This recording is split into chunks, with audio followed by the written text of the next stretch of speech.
உலகத்துல எவ்வளவு வேலை இருந்தோம், நீங்க ஏன் தேவனுடைய பணியை தெரிந்து கொண்டீங்க? Praise Lord. நீங்கள் பார்த்து கொண்டிருப்பது காஸ்பல் டிவி வழங்கும் சத்தியத்தையும் அறிவீர்கள். இந்த நிகழ்ச்சி நம்ம பொதுவாக 5 கேள்விகள் கேட்போம். ஒவ்வொரு தரப்புல இருக்க ஊழியர்கள்ட்டையும் எல்லார்ட்டையும் இந்த 5 கேள்வி தான் கேட்போம். இன்னைக்கும் அந்த 5 கேள்விகளுக்கு விடையளிக்க, அதாவது அதுக்கு பதில் சொல்றதுக்கு, ஓகே, நீங்க பக்தி விருத்தியில தேறி வரும்படியா இதுக்கு பதில் சொல்றதுக்கு நம்ம இடத்துல ஒரு ஊழியர் வந்திருக்காரு. அந்த ஊழியர் அவர் தன்னை உங்ககிட்ட அறிமுகப்படுத்தி இருப்பார். ஓகேவா? Praise Lord. Praise Lord brother. நீங்க எப்படின்னா உங்க பேர் என்ன, நீங்க என்ன ஊழியம் எப்படி பண்ணிட்டு இருக்கீங்கன்னு ஒரு இன்ட்ரடக்ஷன் கொடுத்தா ரொம்ப நல்லா இருக்கும். Praise Lord. Praise Lord sister. என்னுடைய பேர் பாஸ்டர் அகஸ்டின். நான் ஜீவிக்கிற கிறிஸ்துவின் சபை ஊழியத்தை செய்து கொண்டிருக்கிறேன். முழு நேரமாக நான் மனைவியுமாக இணைந்து செய்கிறோம். என்னுடைய மனைவியுடைய பெயர் சீபா ஜெபா அசலி. நாங்கள் இந்த ஊழியத்தை சபை ஊழியமாக ஆரம்பித்து 8 வருடங்கள் ஆகிறது. அதற்கு முன்பாகவும் இந்த ஊழியங்கள் நடைபெற்று கொண்டிருக்கிறது. அப்பொழுது சுவிசேஷ ஊழியமாக, ஜெப ஊழியமாக ஒரு 16 வருஷமாக நடைபெற்று கொண்டிருக்கிறது. முழு நேர ஊழியத்திற்கு வந்து 23 வருஷங்கள் ஆகிறது. ரொம்ப சந்தோஷம் பாஸ்டர். ஆக்சுவலாக இவர் அகஸ்டின் பாஸ்டர்கிட்ட எனக்கு பிடிச்ச ஒரு முக்கியமான விஷயம், அதை கண்டிப்பாக சொல்லணும். இவங்க எங்கே போனாலுமே ஹஸ்பண்ட் அண்ட் ஒய்ஃபாக தான் நான் சேர்ந்து தான் பார்த்துருக்கேன். ஓகேவா? இன்றைக்கும் நான் கம்பல் பண்ணி 2 பேரும் உட்காருங்கன்னு சொல்லி உட்கார வச்சிருக்கு. இது ஒரு எடுத்துக்காட்டாக தான். ஓகேவா? நமக்கு புதிய ஏற்பாட்டில் சபைங்கிறது கணவன் மனைவி சேர்ந்து ஒரே மாம்சமாக இருக்கார்கள் அப்படின்ட்டு வசனம் சொல்லுது இல்லையா? அந்த ஒரே மாம்சத்துக்கு தான் கிறிஸ்துவ தலையாக இருக்கார். ஓகேவா? அதுக்கு உதாரணமாக தான் நம்ம புதிய ஏற்பாடு வந்து அந்த ஹஸ்பண்ட் அண்ட் ஒய்ஃப் காம்பினேஷன் எனக்கு ரொம்ப பிடிக்குமா. அவங்க பைபிள் 6 இடத்துல பேர் வரும், 2 பேருமே சேர்ந்து தான் வருமா. அதே போல் கர்த்தரை இவங்களையும் ஆசீர்வதிக்கிட்டும். நீங்களும் ஜெபிங்க கண்டிப்பாக. நம்ம ஸ்ட்ரைட்டாக கேள்விக்கு போகலாம், சரியா? இது முதல் கேள்வி என்னன்னா, உலகத்தில் எவ்வளோ வேலை இருக்கு இல்லையா? அது தன்னை பிரஸ்தாவப்படுத்துறது, தன்னுடைய அந்த திறமைகளை முன்னிறுத்துற மாதிரி பேர், புகழ், பணம், நிறைய வேலைகள் இருக்கு. நீங்க இந்த தேவனுடைய பணியை முழு நேரமா தெரிந்து கொள்றதுக்கு காரணம் என்ன?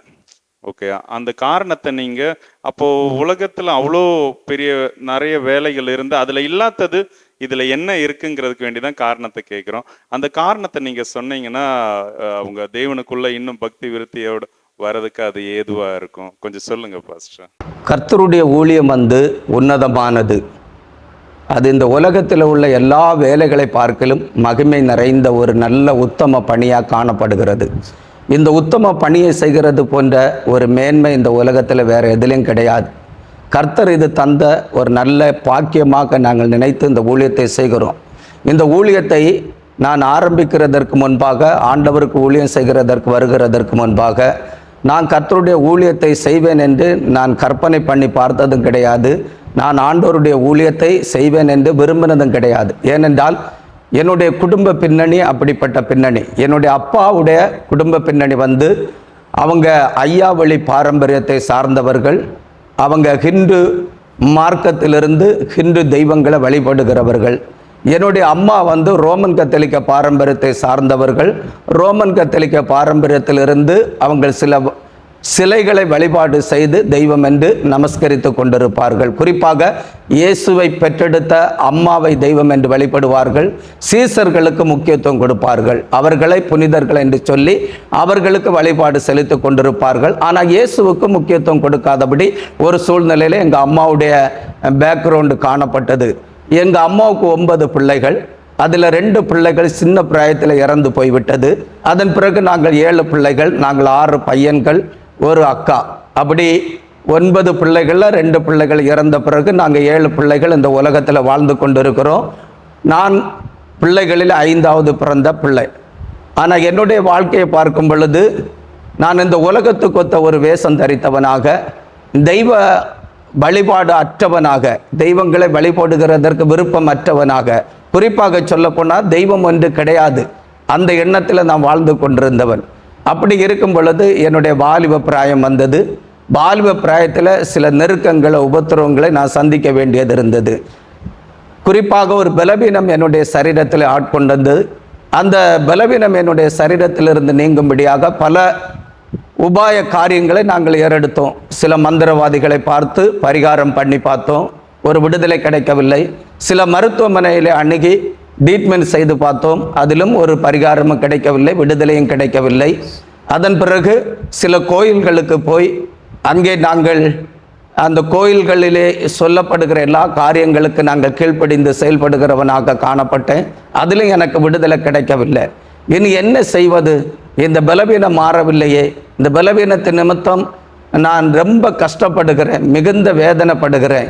இந்த பலவீனத்தை சுமந்து உலகத்தில் வாழுகிறதை விட தற்கொலை பண்ணி சாக வேண்டும் என்று விரும்பினேன். அப்படி இருக்கும் பொழுது எனக்குள்ள ஒரு பயம் உருவானது. என்ன பயம் என்றால், என்னுடைய வாழ்க்கையில் பார்க்கும் பொழுது அநேக நண்பர்கள் என்னை சுற்றிலும் எப்பொழுதும் இருந்து கொண்டிருப்பார்கள். நாங்கள் இரவும் பகலும் சேர்ந்து சில காரியங்களை நண்பர்களோடு பகிர்ந்து கொள்ளுகிறது, சில காரியங்களை செய்கிறதாக வழக்கமாக இருந்தது. இப்போ நான் தற்கொலை பண்ணி மரித்து விட வேண்டும், இனி உலகத்தில் வாழக்கூடாதுங்கிற எண்ணத்தோடு என் வாழ்க்கையை நான் கடந்து செல்லும் பொழுது என்னுடைய வாழ்க்கையில் பாருங்கள், பல நெருக்கடிகளை நிமித்தம்தான் இந்த முடிவுக்கு வந்திருக்கிறேன். இந்த முடிவு என்னுடைய உள்ளத்தில் ஏற்பட்ட அந்த சூழ்நிலையில் எனக்கு ஒரு பயம் உண்டானது. நான் ஒருவேளை தற்கொலை பண்ணி மரித்து போனால் நான் எங்கே போவேன்? என்னுடைய வாழ்க்கை எப்படி இருக்கும்? நான் வேதனை உள்ள ஸ்தலங்களுக்கு போவேனா, அல்லது இனி ஒரு வாழ்க்கை உண்டா, நல்ல முறையில் வாழுகிற ஸ்தலத்தில் போவேனா என்கிற ஒரு கேள்விக்குறி ஒரு பகுதியில் ஓடிக்கொண்டிருக்கிறது. இன்னொரு பகுதியில் நான் இன்றைக்கு மரித்து போனால் நாளைய தினத்திலிருந்து என்னுடைய நண்பர்களை பார்க்க முடியாது, பேச முடியாது, நண்பர்களோடு பழக முடியாது, நண்பர்களோடு செய்து வருகிற கிரியைகளை நடப்பிக்க முடியாது என்கிற ஒரு எண்ணம். அப்படி ஒரு பயத்தில் நான் காணப்படுகிறேன். அப்படி காணப்படும் பொழுது குறிப்பாக என்னுடைய வாழ்க்கையில் தெய்வம் இல்லை என்று நான் சொல்லி கொண்டிருந்தாலும் குறிப்பாக ஒரு தெய்வத்தின் மேலே எனக்கு பக்தி உண்டு. அது என்னுடைய வாலிப காலங்களில் அந்த பக்தி உண்டானது. என்னுடைய அப்பாவுடைய குடும்பத்தாருக்கு இந்து மார்க்கமாக இருந்தபடினாலே என்னுடைய சிறு பிராயத்தில் என்னுடைய அப்பாவுடைய அம்மா ஐயா என்கிற நாமத்தை உச்சரித்து சிவனே என்று சொல்லி எனக்கு மந்திரங்களை சொல்லி தருகிறது வழக்கம். அதுபோல் நான் சின்ன பிராயத்தில் இருக்கும் பொழுது என்னுடைய அருகாமையில் சிவன் என்கிற ஒரு கோவிலை வைத்து அதில் குறி சொல்லுகிற ஒரு அம்மா இருப்பார்கள். அந்த அம்மா எனக்கு ஒரு மாமி முறையாக இருப்பார்கள். அவர்கள் அந்த கோயிலில் ஐயா சிவசிவா என்று சொல்லி மந்திரங்களை உச்சரித்து அவர்கள் பூஜை நடத்துவார்கள். பூஜை நடத்தி முடிந்த பிறகு எங்களுக்கு நல்ல ஒரு பாயசம் கொடுப்பார்கள், வெள்ளை ஆகாரம் கொடுப்பார்கள், சாப்பாடு என்று சொல்லி. அதில் அநேக விதமான கத்தரி வகைகள், காய்கறிகள் எல்லாம் போட்டு எல்லாம் மிக்ஸ் பண்ணி ஒரு ஆகாரம் கொடுப்பார்கள். நாங்கள் சின்ன பிராயமாக இருந்தபடினாலே இந்த ஆகாரத்தை சாப்பிடுகிறதற்காக அந்த ஐயா என்கிற நாமத்தை உச்சரிக்கிற அந்த மாமி நடத்துகிற கோயில்களுக்கு கடந்து சென்று அவர்களுக்கு சின்ன பணிவிடைகளை செய்து கொடுத்து ஐயாவை வழிபட்டு அங்கிருந்து தருகிற வெள்ளை பாயசங்கள், கலர் பாயசங்கள், அந்த மிக்ஸ் பண்ண ஆகாரங்களை அதை சாப்பிட்டு வளர்ந்ததுனால அந்த ஐயா சிவன் என்கிற அந்த தெய்வத்தின் மேலே ஒரு பக்தி இருந்தது. இப்போ தற்கொலை பண்ணி சாக போகிற அந்த நேரம் வரும் பொழுது உள்ளுக்குள்ள ஒரு பயம் வந்ததுனால தற்கொலை பண்ணி சாகாமல் எனக்கு ஒரு விடுதலை கிடைக்குமா, நான் நல்ல முறையில் சுகம் பெற்று வியாதி இல்லாதபடி வேதனை இல்லாதபடி இந்த உலகத்தில் வாழ முடியுமா, அப்படி ஒரு சுகத்தை தருகிற ஒரு தெய்வம் உண்டாகிருக்குமா, நான் இன்று வரையிலும் என்னுடைய உள்ளத்தில் சிவனை வணங்கி வந்தேனே, இந்த சிவன் எனக்கு உதவி செய்யுமா என்று சொல்லி சிவனுடைய அந்த நாமத்தை உச்சரித்து ஓம் சக்தி சிவசக்தி அப்படின்னு உச்சரித்து நான் படுத்திருக்கிறேன். இன்னும் ஒரு எண்ணம் என்னுடைய உள்ளத்தில் வருகிறது. நான் வழிபட்டு வந்த என்னுடைய உள்ளத்திலே தியானித்து வந்த சிவன் உண்மையான தெய்வமாக இருந்தால் அந்த சிவன் வந்து இப்பொழுது என்னை காப்பாற்றட்டும். அது தெய்வம் இல்லை என்றால் நான் என்னை மரித்து சாக போகிறேன். இனி என்ன நடந்தாலும் அது என்னுடைய விதி என்று சொல்லி நான் என்னுடைய வாழ்க்கையை மாய்த்து கொள்ள வேண்டும் என்று விரும்புகிறேன். அதிகாலையிலே என்னுடைய வாழ்க்கையை முடித்து கொள்ள வேண்டும் என்று விரும்புகிறேன். இரவு நான் பயத்தோடு படுக்கைக்கு செல்லுகிறேன். என்னுடைய இருதயம் வந்து நார்மலாக துடிக்கிறதை பார்க்கலும் அன்றைக்கு 10 மடங்கு அதிகமாக துடித்து கொண்டிருக்கிறது. காரணம் என்னவென்றால் மரண பயம். என்னுடைய வாழ்க்கையில் மரண பயம் இருந்து கொண்டே இருந்தது. நான் மரித்தால் எங்கே போவேன்? என்னுடைய வாழ்க்கை இதோடு முடிந்து போகுமா அல்லது நித்தியமான ஒரு வாழ்க்கை உண்டா, அந்த வாழ்க்கையில மரணத்துக்கு பிறகு நான் வேதனை அனுபவிக்க வேண்டிய ஒரு சூழ்நிலை வருமா என்கிற பயத்தோடு நான் படுத்து கொண்டிருக்கிறேன். அந்த பயத்தோடு படுத்து கொண்டிருக்கும் பொழுது என்னுடைய உள்ளத்திலே ஒரு எண்ணம் உருவாகிறது. நான் இதுவரையிலும் என் உள்ளத்திலே ஒரு தெய்வத்தை வழிபட்டு வந்தேன் அல்லவா, ஐயா சிவன் என்கிற தெய்வம். இந்த தெய்வம் உண்மையான தெய்வம் என்றால் என்னுடைய வியாதியை நீக்கி என்னை குணமாக்க வேண்டும், என்னை இந்த தற்கொலை எண்ணத்திலிருந்து விடுதலை ஆக்கி என்னை சுகமாக வாழ வைக்க வேண்டும் என்கிற எண்ணத்தோடு நான் அந்த தெய்வத்தின் இடத்துல நான் வேண்டுதல் செய்ய ஆரம்பித்தேன். என் உள்ளத்திலிருந்து, ஐயா சிவனே, உன்னை நான் உயர்த்துகிறேன், நீ தெய்வமானால் எனக்கு சுகத்தை தர வேண்டும், எனக்கு விடுதலையை தர வேண்டும் என்று நான் கேட்டுக்கொண்டே இருந்தேன். ஆனாலும் எந்த ஒரு பதிலும் எனக்கு வரவில்லை. அந்த நேரத்திலே நான் மரண பயத்தோடு நான் படுத்திருக்கிறேன். படுத்திருக்கிற நேரத்திலே ஒரு காரியம் எனக்கு சம்பவிக்கிறது. என்னவென்றால், மரண பயத்தினாலே என்னுடைய இருதயம் நார்மலாக துடிக்கிறதற்கு பதிலாக 10 மடங்கு பயத்தினால் அதிகமாக துடித்து கொண்டிருக்கிறது. என்னுடைய இருதயம் வெளிப்பாகத்தான் இருக்கிறது. நான் படுத்து நித்திரை செய்து கொண்டிருக்கிறபடினால் என்னுடைய கண்களிலே அயர்ந்த ஒரு நித்திரை வருகிறது. அப்படி நான் நித்திரை பண்ணி கொண்டிருக்கும் பொழுது என்னுடைய அறைக்குள்ள ஒரு பயங்கரமான ஒரு வெளிச்சம் கடந்து வந்தது. அந்த வெளிச்சத்தை நான் உற்று பார்க்கிறேன். எப்படி பார்க்கிறேன் என்றால், என்னுடைய மாம்ச கண்ணால நான் பார்க்கல, என்னுடைய மனக்கண்கள் அந்த நேரத்தில் திறக்கப்பட்டு என்னுடைய மனக்கண்கள் அந்த தரிசனத்தை பார்க்கிறது. என்னுடைய மாம்ச கண்கள் நல்லா இறுகி அடைக்கப்பட்ட ஒரு சூழ்நிலையில் காணப்பட்டு கொண்டிருக்கிறது. அது நித்திரை செய்த வண்ணமாக காணப்படுகிறது. என்னுடைய இருதயம் விழித்திருக்கிறது. அது என்னால் உணர முடிகிறது. அந்த நேரத்தில் தான் ஒரு பெரிய ஒளியாகிய வெளிச்சத்தை நான் படுத்திருந்த அறையிலே பார்க்கிறேன். அந்த அறைக்குள் தோன்றின அந்த வெளிச்சத்தை நான் உற்று பார்க்கும் பொழுது ஒருவர் வெண் வஸ்திரம் தரித்தவராக ஒரு மனுஷ சாயலிலே அந்த ஒளிக்குள்ளே தோன்றி இருந்ததை நான் கண்டேன். அந்த சாயலை நான் பார்க்கிறதற்காக இன்னும் அதிக விருப்பத்தோடு ஆர்வத்தோடு அந்த ஒளிக்குள்ளே உற்று பார்க்கும் பொழுது அந்த ஒளிக்குள்ளே வெண் வஸ்திரம் தரித்து நின்ற அந்த ஒருவர் தன்னுடைய வலது கரத்தை எனக்கு நேராக நீட்டுகிறார். அந்த கரத்தை நான் உற்று பார்க்கும் பொழுது அதில் சிகப்பாக இரத்தம் வடிந்த ஒரு கரையோடு ஒரு தழும்புள்ள ஒரு பகுதியை அவருடைய உள்ளங்கையிலே நான் பார்த்தேன். அந்த கையிலே சிகப்பு அடையாளம் இருக்கிறதே நான் உற்று பார்த்து கொண்டிருக்கும் பொழுது அந்த ஆணி பாய்ந்த ஒரு அடையாளத்தில் இருந்த அந்த சிகப்பு அந்த கலருக்குள்ளிருந்து ஒரு வெளிச்சம் என்னுடைய கண்களுக்கு நேராக கடந்து வந்து அது என்னுடைய காதுகளிலே ஒரு வார்த்தையை தொனித்தது. என்ன வார்த்தை தொனித்தது என்றால், என் மகனே, நீ தற்கொலை செய்து சாக போகிறாயா? உன் தாயின் கற்பத்திலே உன்னை உருவாக்கின கர்த்தராகிய இயேசு கிறிஸ்து நானே. நீ என்னை அறியாமல் இருக்கிறாய்.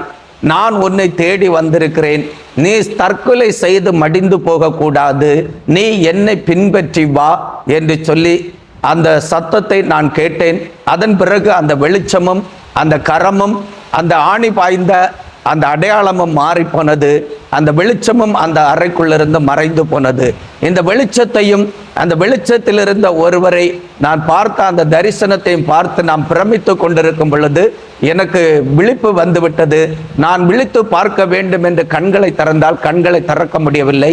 அப்படியே படுத்து விட்டேன். படுத்த பொழுது என்னுடைய இருதயத்தில் பெரிய சமாதானம், என்னுடைய தற்கொலை எண்ணம் மாறிவிட்டது. நான் அதிகாலையில் விழித்து எழும்பினேன்.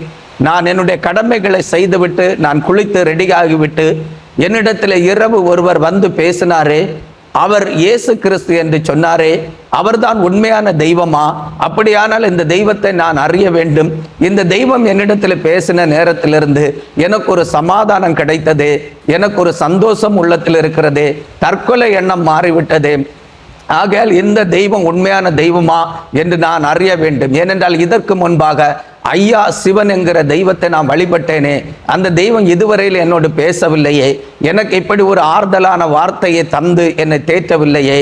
அப்படியானால் அந்த சிவனை பார்க்கல இந்த இயேசுதான் தெய்வமாக இருக்கலாம், இவர்தான் பெரியவராக இருக்கலாம், இவர்தானே என்னிடத்தில் வந்து பேசி எனக்கு சமாதானத்தின் தற்கொலை எண்ணத்தை மாற்றி எனக்கு விடுதலையை தந்திருக்கிறார், இவரை அறிய வேண்டும் என்கிற ஆர்வத்தோடு நான் ஆண்டவரை தேட ஆரம்பித்தேன். தேட ஆரம்பிக்கும் பொழுது முதலாவது எனக்கு அறிமுகமான பெந்தைகோஸ்தே சபைக்கு போய்கொண்டிருந்த என்னுடைய அம்மாவுக்கு சகோதரியான ஒரு முறையில் இருந்த ஒரு பெரியம்மாவை தேடி சென்றேன். அவர்கள் பெந்தேகோஸ்தே சபைக்கு போய் ஆண்டவரை ஆராதித்து கொண்டிருந்தவர்கள். அவர்களிடத்தில் போய் என்னுடைய வாழ்க்கையில் நடந்த சம்பவங்களை எல்லாம் நான் அறிவித்தேன். நான் இப்படி பிரச்சனையோடு போராட்டத்தோடு இருந்தேன். இரவு தற்கொலை பண்ணி சாக வேண்டும் என்றிருந்தேன். நான் வழிபட்ட ஐயா சிவன் என்கிற தெய்வத்தை கூப்பிட்டேன். அந்த தெய்வம் எனக்கு ஒரு உதவியும் செய்யலை. அந்த நேரத்தில் நான் அயர்ந்த நித்திரை பண்ணி நான் தூங்கி கொண்டிருக்கும் பொழுது, பயத்தோடு நடுக்கத்தோடும் நான் படுத்திருந்த பொழுது ஒரு ஒளி என்னிடத்தில் வந்தது. அந்த ஒளியில ஒருவர் தோன்றியிருந்தார். வெண்வஸ்திரம் தரித்திருந்தார். அவருடைய கரம் எனக்கு நேராக நீட்டப்பட்டது. அவருடைய கையில ஒரு ஆணி பாய்ந்த அடையாளம் இருந்தது. இரத்த கரை இருந்தது. அந்த இரத்த கரைக்குள்ளிருந்து ஒரு ஒளி என்னிடத்தில் வந்து பேசினது. அது, என் மகனே, நீ தற்கொலை பண்ணி சாக வேண்டும் என்று விரும்புகிறாயா? நீ தற்கொலை செய்து மடிந்து போகக்கூடாது. உன் தாயின் கற்பத்தில் உன்னை உருவாக்கின கர்த்தராகிய இயேசு கிறிஸ்து நானே. நீ என்னை பின்பற்றி வா என்று சொல்லி அந்த கரம் என்னை விட்டு நீங்கி போனது. அந்த வெளிச்சம் என்னை விட்டு நீங்கி போனது. அந்த வெளிச்சம் யார்? அந்த கர்த்தராகிய இயேசு கிறிஸ்து யார்? நீங்க பெந்தேகோஸ்தே சபைக்கு போகிறீர்கள். நீங்கள் போகிற சபையில் உள்ள தெய்வம் தானே அந்த தெய்வம்? நீங்கள் ஆராதிக்கிற தெய்வம் தானே இந்த தெய்வம்? இந்த தெய்வம் இயேசு கிறிஸ்து நீங்கள் ஆராதிக்கிற தெய்வமானால் இந்த இயேசு கிறிஸ்துவை குறித்து எனக்கு சொல்லுங்கள், நான் அறிய வேண்டும் என்று விரும்பினேன். அப்பொழுது அவர்கள் சந்தோஷப்பட்டு, நீ இயேசு கிறிஸ்துவை தரிசித்தாயா? இயேசு கிறிஸ்து உன்னிடத்தில் பேசினாரா என்றால் நீ ஒரு பாக்கியவான் என்று சொல்லி இயேசு கிறிஸ்துவனுடைய பரிசுத்த வேதாகமத்தை என்னிடத்தில் கொடுத்து யோவான் எழுதின சுவிசேஷம் 1ஆம் அதிகாரத்தை வாசிக்க சொன்னார்கள். அதை நான் வாசித்து வரும் பொழுது யோவான் எழுதின சுவிசேஷம் 1ஆம் அதிகாரம் 9ஆம் வசனம் இப்படியாக சொல்லுகிறது, உலகத்திலே வந்து எந்த மனுஷனை பிரகாசிக்கிற ஒளியே அந்த மெய்யான ஒளி என்று சொல்லி ஒரு வேத பகுதியை நான் வாசித்தேன். வாசித்ததும் நான் புரிந்து கொண்டேன். எனக்கு சொப்பனத்திலே தரிசனம் தந்தது ஆண்டவராகிய இயேசு கிறிஸ்து. அவர்தான் மெய்யான தேவன். அவர்தான் என்னோடு பேசினார் என்று அறிந்து கொண்டு, இனி எனக்கு சிவன் வேண்டாம், ஐயா வேண்டாம், இயேசுதான் தெய்வம், இயேசு போதும் என்று சொல்லி ஒரு பரிசுத்த வேதாகமத்தை வாங்கி கொண்டு இயேசுவை தேடி ஒரு சபைக்கு நான் கடந்து சென்றேன். அங்கே போய் தேவனை ஆராதித்தேன். இயேசப்பாவுடைய வார்த்தையை அங்கிருக்கிற ஊழியக்காரர் மூலம் கேட்டேன். அவர் என்னுடைய பாவங்களை அக்கிரமங்களை எல்லாம் சுட்டி காட்டி என் பாவங்களை அக்கிரமங்களை அறிக்கை செய்து விட்டுவிட வைத்தார். அது மட்டுமல்ல, ஆண்டவராகிய இயேசு கிறிஸ்து தீர்க்க தரிசனமாக அந்த ஊழியக்காரர் மூலம், இங்கே ஒரு வாலிப மகன் வந்திருக்கிறீர்கள், நீங்கள் தற்கொலை எண்ணத்தோடு இருந்து மடிந்து போக நினைத்தீர்கள். ஆண்டவராகிய இயேசு கிறிஸ்து ஒரு பெரிய வெளிச்சத்தில் வந்து உங்களுக்கு தரிசனம் தந்து நீங்கள் தற்கொலை செய்து மடிந்து போகாதபடி உங்களை பாதுகாத்து இந்த சபைக்கு கொண்டு வந்தார். நீங்கள் ஒரு பலவீனத்தில் இருந்தீர்கள், அந்த பலவீனத்தை உங்களை விட்டு நீக்கி இருக்கிறார். நீங்கள் முழு நேரம் ஆண்டவராகிய இயேசு கிறிஸ்துவுக்கு ஊழியம் செய்யும்படி, உங்களை ஆண்டவருடைய கரத்தில் அர்ப்பணிக்கும்படி ஆண்டவராகிய இயேசு கிறிஸ்து உங்களோடு பேசுகிறார் என்று சொல்லி பேசினார்கள். அந்த வார்த்தை எனக்கு நேராக வந்ததும் என் இருதயத்தில் ஈட்டி பாய்ந்தது போல் இருந்தது. எனக்காகத்தான் அந்த வார்த்தை வருகிறது, என்னை தான் இயேசு கிறிஸ்து ஊழியத்திற்கு அழைக்கிறார் என்று சொல்லி நான் புரிந்து கொண்டேன். அந்த நேரத்தில் எனக்கு இயேசு கிறிஸ்துவுடைய ஊழியம் என்றால் என்னவென்று தெரியாது. இயேசு கிறிஸ்துவுக்கு எப்படி ஊழியம் செய்ய வேண்டும் என்று எனக்கு தெரியாது. இயேசுவை எப்படி பின்பற்ற வேண்டும் என்று எனக்கு தெரியாது. அப்படி ஒரே கலக்கம், எப்படி நான் ஊழியம் செய்ய முடியும்? இவர்களெல்லாம் நல்லா பாடுகிறார்கள், நல்லா பிரசங்கம் பண்ணுகிறார்கள், நல்லா ஜெபிக்கிறார்கள், எனக்கு இந்த காரியங்கள் ஒன்றுமே தெரியாதே, நான் எப்படி ஊழியம் செய்ய முடியும் அப்படின்னு சொல்லி எண்ணத்தோடு இருக்கும் பொழுது என்னுடைய உள்ளத்திலிருந்து யாரோ என்னை உந்தி, நீ ஊழியத்திற்கு உன்னை முழு நேரமாக அர்ப்பணித்து விடு என்று சொல்லி பேசுகிறது போன்ற ஒரு உணர்வை தந்தார்கள். அந்த உணர்வோடு நான் எழும்பி எனக்கு வசனத்தை பிரசங்கித்து கொண்டிருந்த ஊழியக்காரிடத்தில் போய் சொன்னேன், உங்களோடு இணைந்து நான் முழு நேரமாக ஊழியம் செய்ய விரும்புகிறேன், என்னை ஊழியத்திற்கு ஏற்றுக்கொள்வீர்களா என்று கேட்ட பொழுது அந்த ஊழியக்காரர் சந்தோஷப்பட்டு என் தோளிலே தட்டி கொண்டு 20 ரூபாயை எடுத்து என் கையிலே பஸ்ஸுக்கு தந்து, நீங்கள் வீட்டுக்கு போய்விட்டு நாளை தினத்தில் வாருங்கள், நீங்கள் ஊழியம் செய்கிறதற்கு என்னென்ன செய்ய வேண்டும் என்று நான் உங்களுக்கு சொல்லித் தருகிறேன், வாருங்கள் என்று சொல்லி அழைத்தார்கள். அப்படியே நான் மறுநாள் புதன்கிழமை வந்தது. அன்றைக்கு அந்த சபைக்கு போனேன். அன்றைக்கு ஆராதனை இல்லாத நாள். ஊழியக்காரர் சில மக்களுக்கு ஆலோசனை கொடுத்து ஜெபித்து கொண்டிருந்தார்கள். அந்த ஜெபம் முடிந்த பிறகு என்னை அழைத்தார்கள், என்னிடத்தில் பேசினார்கள், நீங்கள் யாரு, எங்கிருந்து வந்தீங்க என்று விசாரித்தார்கள். நான் நடந்த சம்பவங்களை எல்லாம் அவரிடத்தில் தெரிவித்தேன். அப்பொழுது ஆண்டவர் உங்களை நேசிக்கிறார், இயேசு உங்களை ஊழியத்திற்கு தெரிந்து கொள்ளுகிறார், நீங்கள் எங்களோடு இணைந்து நீங்கள் ஊழியம் செய்யுங்கள், குறிப்பிட்ட காலம் வரும் பொழுது ஆண்டவர் உங்களை தனி ஊழியம் செய்கிறதற்காக வேறு பிரித்து எடுத்து பயன்படுத்துவார். அதுவரையிலும் எங்களோடு இருந்து ஊழியம் செய்யுங்கள் என்று சொல்லி ஊழியம் செய்ய சொன்னார்கள். எனக்கு முதல் ஊழியத்திற்கு ஆரம்பமாக தந்த வேலை, அவர்கள் நடத்துகிற சபையை தூத்து அதை சுத்திகரித்து பாய் போடுகிறதான ஊழியத்தை தந்தார்கள். அதை நான் சந்தோஷமாக ஏற்றுக்கொண்டு ஊழியத்தை செய்ய ஆரம்பித்தேன். அதுவரையிலும் இல்லாத பெரிய சந்தோஷம் எனக்கு அந்த ஊழியத்தை செய்யும் பொழுது வந்தது. மன நிறைவு வந்தது. உற்சாகமாக அந்த ஊழியத்தை செய்ய ஆரம்பித்தேன். என்னுடைய வியாதியை குணமாக்கி தற்கொலை எண்ணத்திலிருந்து விடுவித்த இந்த ஆண்டவருக்காக உயிர் இருக்கிற காலம் வரையிலும் ஊழியம் செய்ய வேண்டும். நான் செத்தாலும் மரித்தாலும் உயிரோடு வாழ்ந்தாலும் என் இயேசுவுக்காகத்தான் ஊழியம் செய்வேன் என்கிற ஒரு அர்ப்பணிப்போடு என்னை அர்ப்பணித்து ஊழியம் செய்ய ஆரம்பித்தேன். அப்படி ஊழியம் செய்ய ஆரம்பிக்கும் பொழுது அந்த சபையில அதே மாதத்தில் ஒரு வல்லமை முகாம் கூட்டங்களை ஒழுங்குபடுத்தி இருந்தார்கள். அந்த வல்லமை முகாம் கூட்டத்திற்காக ஊழியக்காரர்கள் எல்லாரும் இணைந்து 3 நாட்கள் இரவும் பகலும் உபவாசித்து ஜெபிக்க வேண்டும் என்று தலைமை போதகர் கட்டளையிட்டிருந்தார். அதற்கு கீழ்ப்படிந்து நாங்கள் 7 வாலிபர்கள் உபவாசித்து ஜெபித்தோம். எங்களோடு தலைமை போதகரும் உபவாசித்து ஜெபித்தார். 3வது நாள் கூட்டம் நடைபெற போகிறது.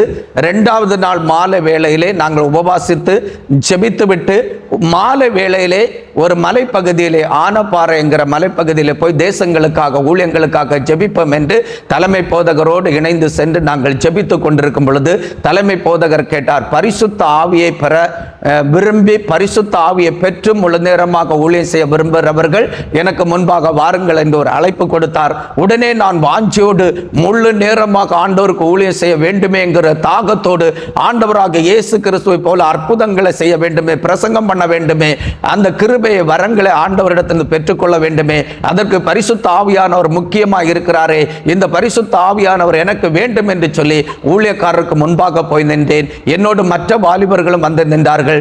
ஊழியக்காரர் என்னுடைய சிரசின் மேல கை வைத்து ஜெபித்த பொழுது அவர் சொன்னார், நீங்கள் உங்களுடைய பாவங்களை எல்லாம் அறிக்கை போட்டு நீங்கள் ஜெபம் பண்ணிவிட்டு ஸ்தோத்திரம் பண்ணுங்கள் என்று சொன்னார்கள். நான் அப்படியே என்னுடைய எல்லா பாவங்களையும் என்னுடைய எல்லா கோப குணங்களை அறிக்கையிட்டு, ஆண்டவரே என்னை சுத்திகரியும், என்னை பரிசுத்தமாக்கும், ஒரு புதிய மனிதன் என்னை மாற்றும், இனி நான் வாழ்நாளெல்லாம் உமக்கு ஊழியம் செய்வேன், அதற்கு உம்முடைய பரிசுத்த ஆவியை தாரும் என்று ஜெபித்துக் கொண்டிருக்கும் பொழுது ஒரு தரிசனத்தை பார்க்கிறேன். ஒரு சிலுவை மரத்தை பார்க்கிறேன். அதிலே ஒருவர் தொங்கிக் கொண்டிருக்கிறார். அந்த தொங்கிக் கொண்டிருக்கிறவரை நான் பார்க்கிறேன். அவருடைய ரூபம் தெரியவில்லை. சரீரம் முழுவதிலும் கிழிக்கப்பட்டு சதைகள் கிழிக்கப்பட்டு இரத்த வெள்ளத்தில் துடித்து கொண்டிருக்கிறவர் கரிசனையா என்னை நோக்கி பார்க்கிறது போல இருந்தது. அவர் பார்க்கிறதை நான் பார்த்து கொண்டிருக்கும் பொழுது ஊழியக்காரர் என்னுடைய சிரசின் மேல கை வைத்து, இவன் மேல் பரிசுத்த ஆவியானவர் இறங்கும் என்று சொன்னதுதான் உண்டு.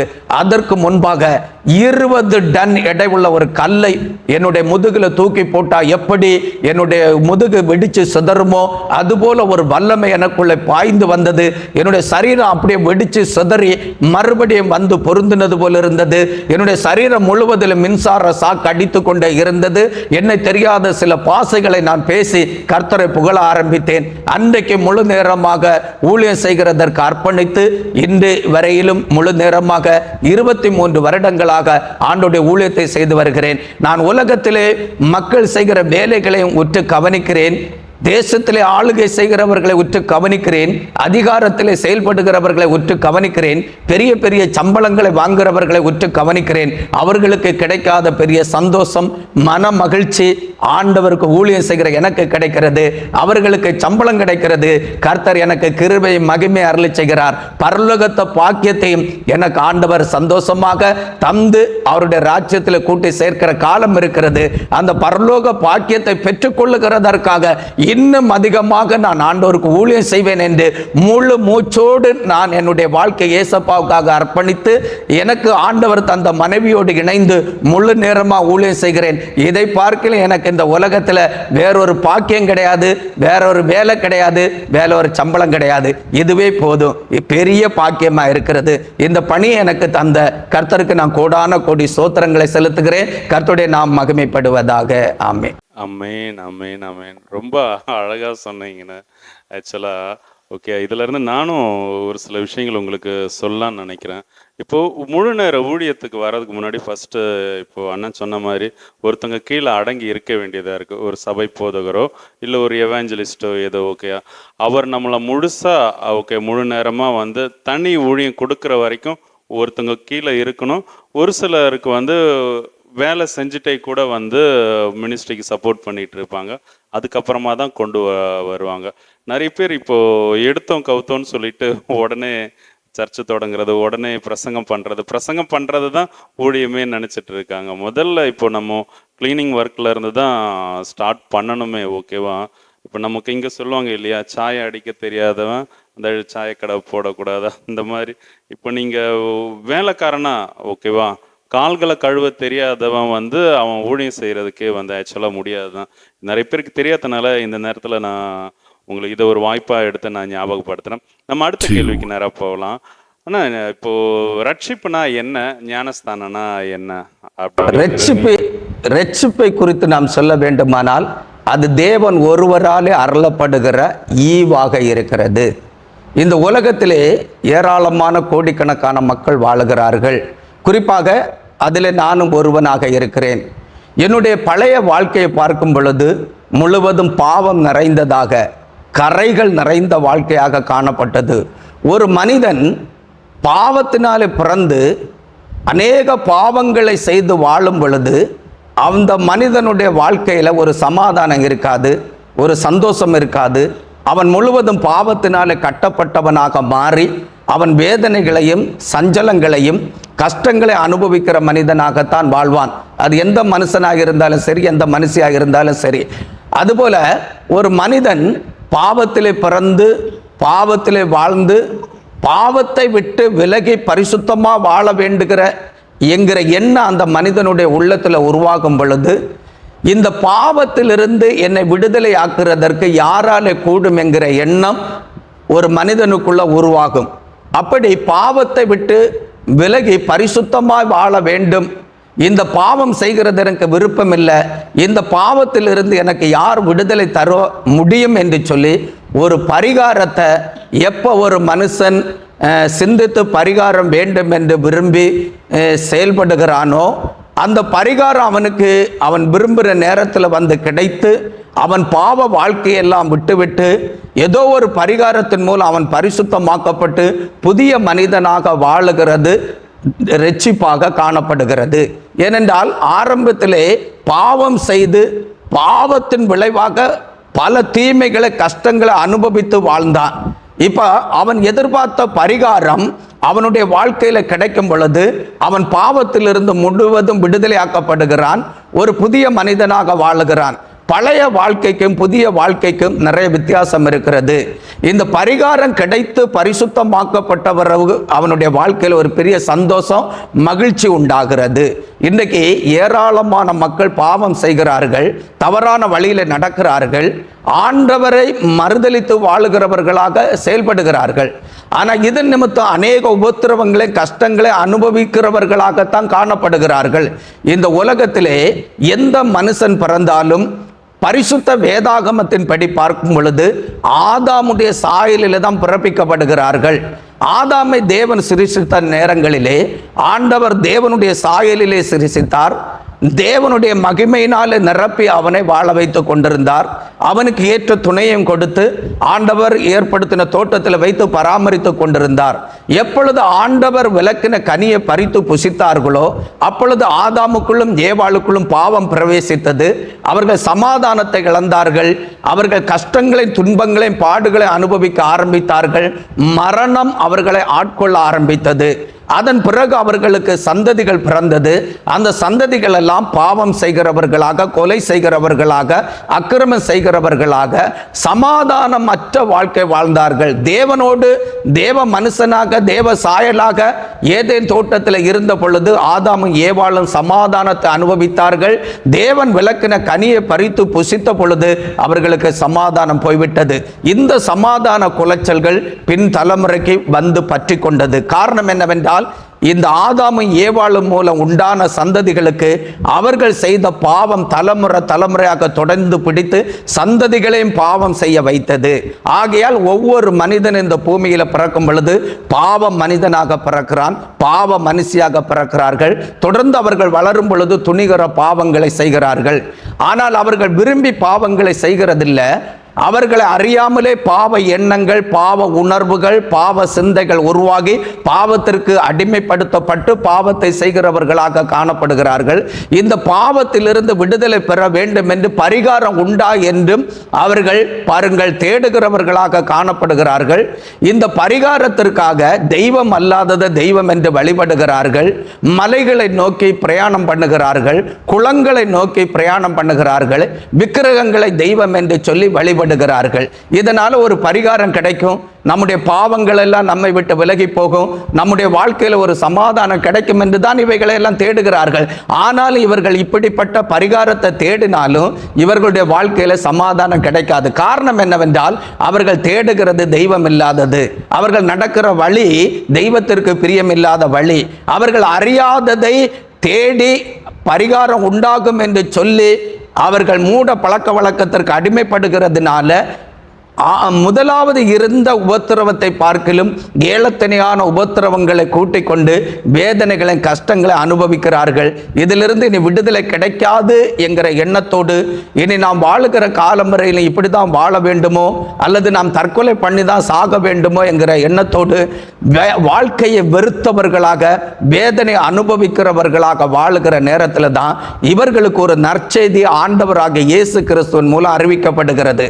அது என்ன நற்செய்தி என்றால், நீங்கள் உங்களுடைய பாவத்திலிருந்து விடுதலை பெறுகிறதற்கும் நீங்கள் படுகிற உபத்திரவத்திலிருந்து விடுதலை பெறுகிறதற்கும் உங்கள் உள்ளத்தில் தெய்வீக சமாதானம் உண்டாகிறதற்கும் உங்களுக்கு ஒரு பரிகாரம் இருக்கிறது.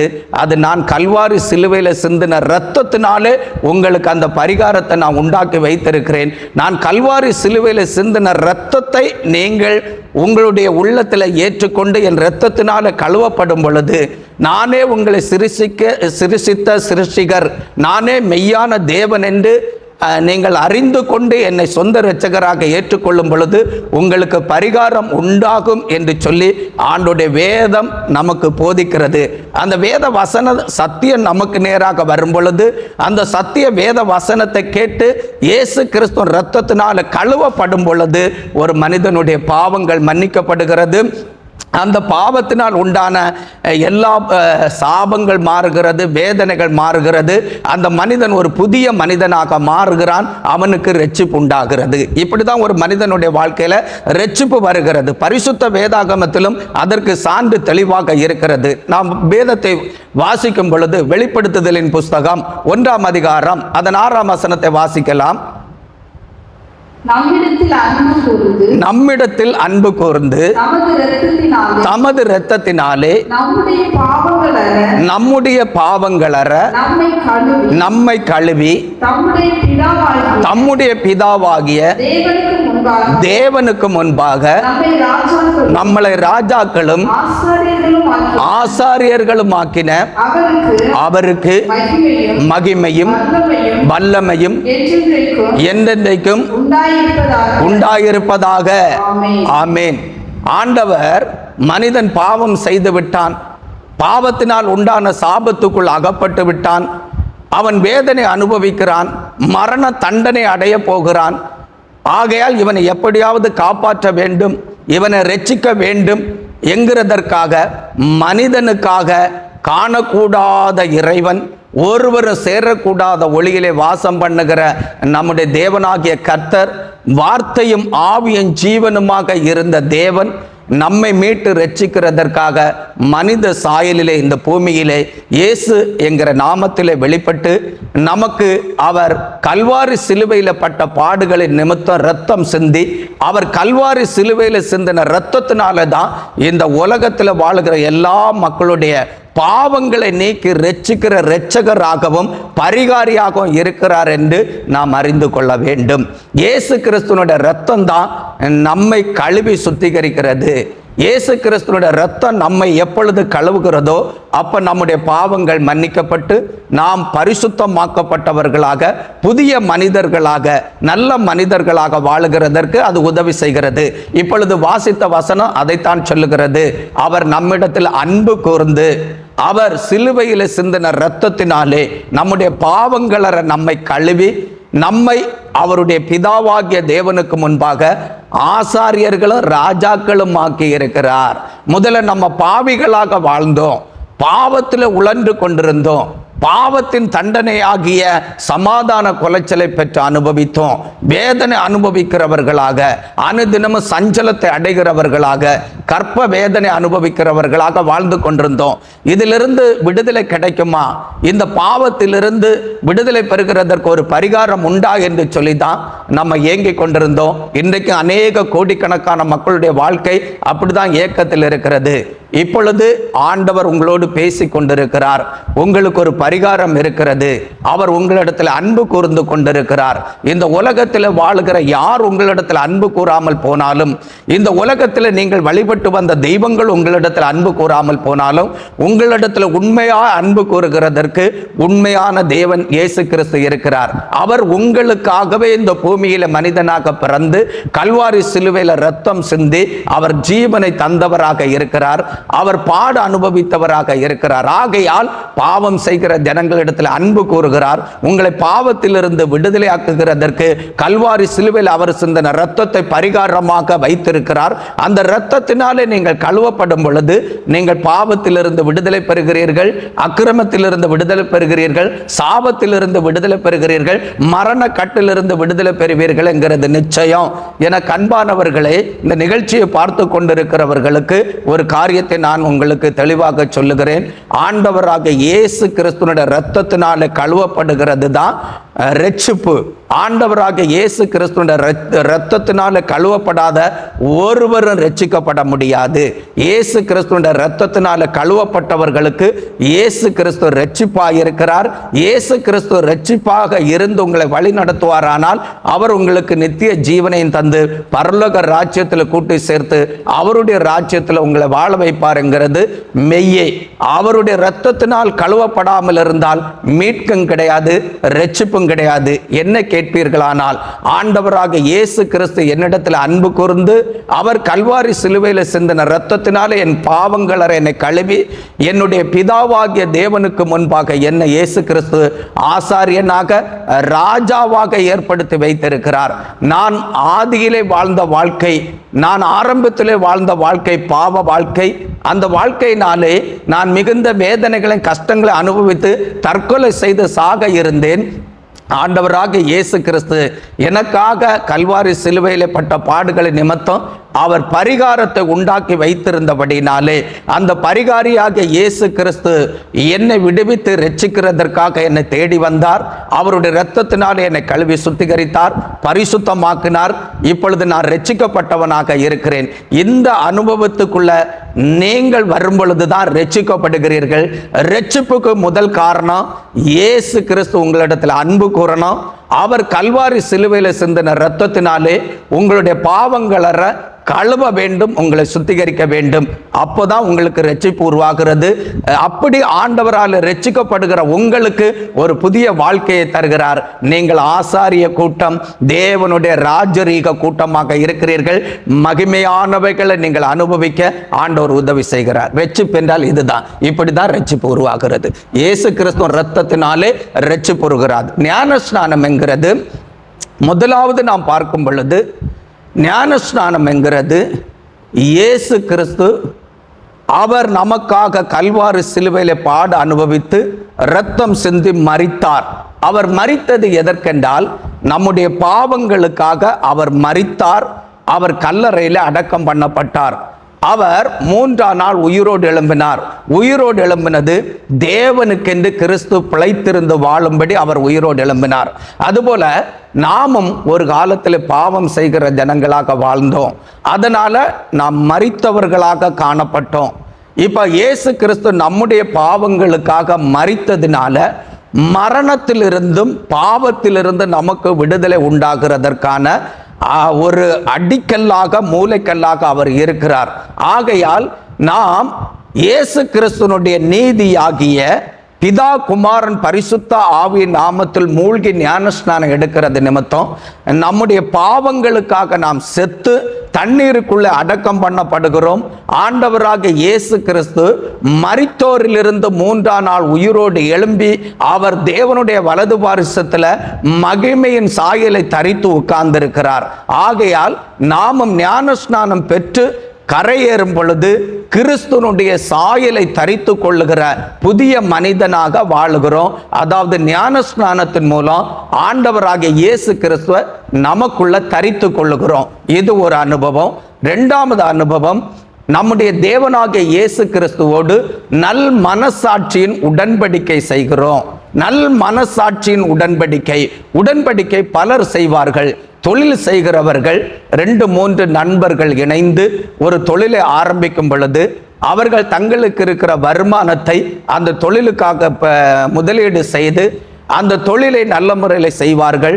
அந்த தொழிலிலிருந்து வருகிற வருமானத்தை 3 பேரும் சரி சமமாக பங்கிட்டெடுக்க வேண்டும் என்று சொல்லி உடன்படிக்கை செய்து தங்களுடைய வருமானத்தை தொழிலுக்காக செலவு செய்து தொழிலை செய்வார்கள். அதில் வருகிற வருமானத்தை 3 பேரும் பங்கிட்டு எடுத்துக் கொள்வார்கள். அது ஒரு உடன்படிக்கையின் மூலம் செய்யப்படுகிற தொழில். அது ஒரு ஒற்றுமையை காண்பிக்கிறது. அது அவர்களுக்குள்ள ஒரு பிரின்சிப்பை ஏற்படுத்துகிறது. அந்த தொழிலை நல்ல முறையில் செய்து அதன் மூலம் லாபத்தை பெற்றுக் கொள்ளுகிறதற்கு உறுதுணையாக அந்த உடன்படிக்கை இருக்கிறது. இன்னொரு உடன்படிக்கை என்னவென்றால், ஆண்டவராகிய இயேசு கிறிஸ்துவோடு நாம் செய்கிற ஒரு உடன்படிக்கையாக இருக்கிறது. அது நல்ல மனசாட்சியின் உடன்படிக்கையாக இருக்கிறது. அந்த உடன்படிக்கையை நாம் எப்படி செய்வோம் என்று பூமிக்குரிய காரியத்தில் ஒரு அர்த்தத்தை நான் உங்களுக்கு விளங்க பண்ணுகிறேன். ஒரு பெண்ணை ஒரு புருஷன் திருமணம் செய்கிறதற்காக பெண் பார்க்க போகிறான். அந்த பெண்ணுடைய வீட்டில் போய் இந்த புருஷன் பெண்ணை பார்த்து பெண்ணை பிடித்திருக்கிறது என்று சொன்னால், நான் இந்த பெண்ணை திருமணம் செய்கிறதற்கு ஒப்பந்தம் பண்ணுகிறேன். இந்த பெண்ணு தான் என்னுடைய வாழ்க்கை துணையாக வர வேண்டும் என்று விரும்புகிறேன். ஆகையால் இந்த பெண்ணை நான் விரும்பி திருமணம் செய்கிறதற்கு ஏதுவாக என்னிடத்தில் இருக்கிற ஒரு அன்பளிப்பான பரிசை இந்த பெண்ணுடைய கரத்திலே நான் சூட்டுகிறேன் என்று சொல்லி ஒரு மோதிரத்தை விரலிலே சூட்டுவான், அல்லது கையிலே ஒரு வாட்சை அவன் அணிந்து விடுவான், அல்லது ஒரு செயின் தாலியை அவளுடைய கழுத்திலே அணிந்து விட்டு இந்த பெண்ணை என்னுடைய உடன்படிக்கையின் மனைவியாக நான் ஏற்றுக்கொள்ளுகிறதற்கு என்கேஜ்மெண்ட் பண்றேன் என்று சொல்லி உடன்படிக்கை பண்ணுவான். அதன் பிறகு திருமண நாளை குறிப்பார்கள். திருமண நாள் வரும் பொழுது அந்த புருஷனாக நியமிக்கப்பட்டிருக்கிற அந்த மனிதன் மணமகர் கோலத்தில் தன்னை அலங்கரித்து கொண்டு தான் நியமித்திருக்கிற அந்த மனைவியை திருமணம் செய்து கொள்ளும்படி அந்த மனைவியாக தனக்கு வரப்போகிற பெண்ணுடைய வீட்டிற்கு அலங்கார கோலத்துடனே கடந்து செல்வான். அதுபோல இந்த புருஷனுக்காக நியமிக்கப்பட்டு நீதான் எனக்கு ஏற்ற துணை என்று அங்கீகரிக்கப்பட்டு என்கேஜ்மெண்ட் மூலம் பொருட்கள் மூலம் உடன்படிக்கை பண்ணியிருக்கிற அந்த பெண்ணும் அலங்கார கோலத்திலே மணமகளாக அலங்கரித்து கொண்டு அவர்கள் திருமண மேடையில் வருவார்கள். வரும்பொழுது உற்றார் உறவினர் அறிமுகமானவர்கள் எல்லாரோடும் வருவார்கள். வந்து திருமண ஒப்பந்தம் செய்வார்கள். அப்பொழுது அந்த ஒப்பந்தத்திலே சொல்லப்படும், அந்த கணவனாக அலங்கரிக்கப்பட்டிருக்கிற அந்த மனிதன் தனக்கு மனைவியாக வருகிற அந்த மணமகளை பார்த்து சொல்வான், என்னுடைய வாழ்விலும் தாழ்விலும் என்னுடைய இன்பத்திலும் துன்பத்திலும் மரணம் நம்மை பிரிக்கிறது வரையிலும் நீ எனக்கு மனைவியாய் இருப்பாய் என்று சொல்லி நான் உன்னோடு உடன்படிக்கை பண்ணுகிறேன். நீ ஒருத்தியே என்னுடைய விவாக மனைவியாக இருப்பாய் என்று நான் உனக்கு உடன்படிக்கை பண்ணி கொடுக்கிறேன் என்று சொல்லி அந்த புருஷன் உடன்படிக்கை பண்ணுவான். அதுபோலதான் மனைவியானவளும் இந்த உலகத்திலே என்னுடைய ஆஸ்தியும் ஐஸ்வர்யமும் என்னுடைய சுகமும் துன்பமும் என்னுடைய நன்மைகளும் இன்பமும் என்னுடைய எல்லா காரியத்தையும் உம்மோடு சேர் பண்ணி மரணம் என்னை விட்டு உம்மை பிரிக்கிறது வரையிலும் உமக்கு நான் விவாக மனைவியாக வாழ்ந்து கடைசி வரையிலும் உம்மை பராமரிப்பேன் என்று சொல்லி உடன்படிக்கை பண்ணுவார்கள். அந்த உடன்படிக்கையின் மூலம் அவர்கள் கணவன் மனைவியாக இணைந்து குடும்ப வாழ்க்கை வாழ்கிறார்கள். நல்ல பிள்ளை பாக்கியங்களை பெறுகிறார்கள். அவர்கள் பெரிய ஒரு குடும்பமாக மாறி சமுதாயத்தில் பலுகி பெருகுகிறவர்களாக மாறுகிறார்கள். இந்த குடும்பத்தை தேவன் அங்கீகரிக்கிறவராகவும் ஆசீர்வதிக்கிறவராக இருக்கிறார்.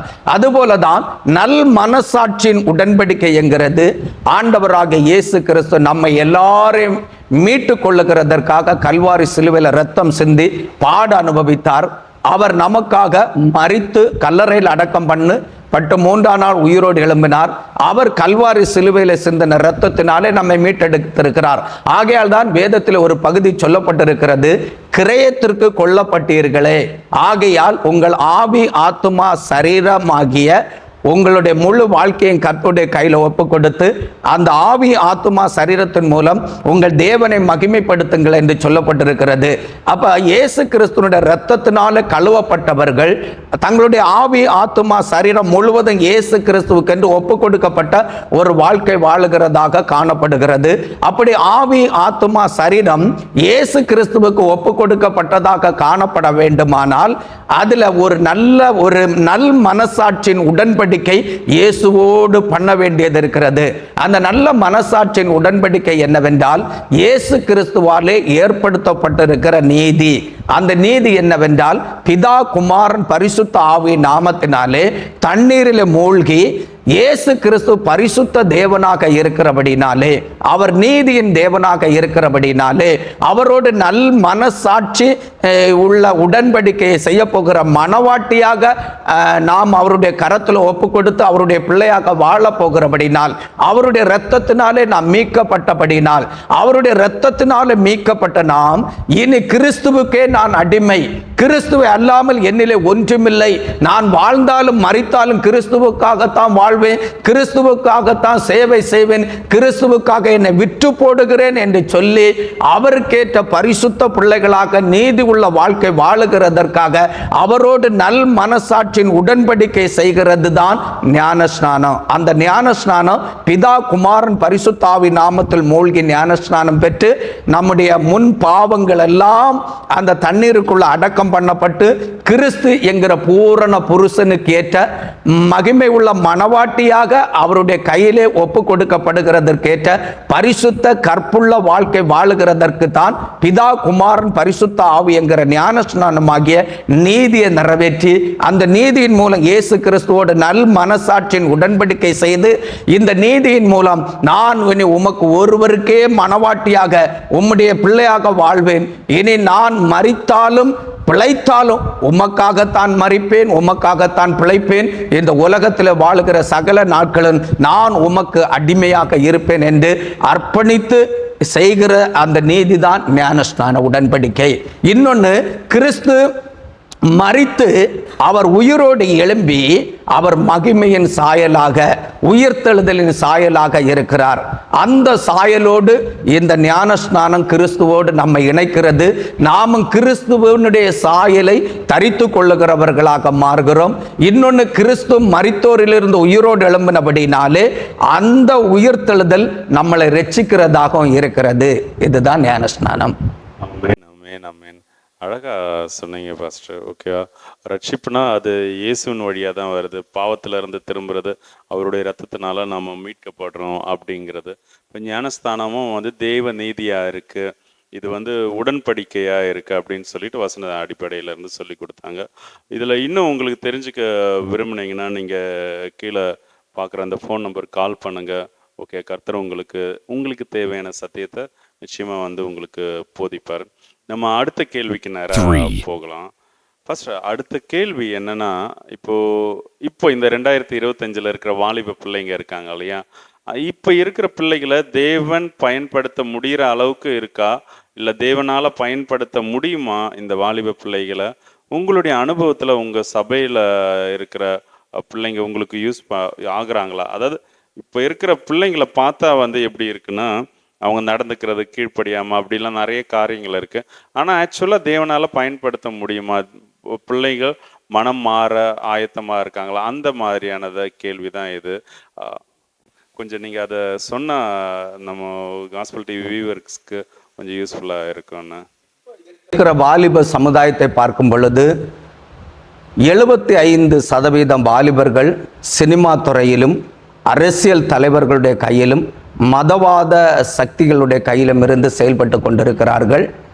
25% வாலிபர்கள் தான் தேவனுக்கென்று பயன்படுகிறவர்களாக, தேவனுக்கு பயன்படக்கூடியவர்களாக இருக்கிறார்கள்.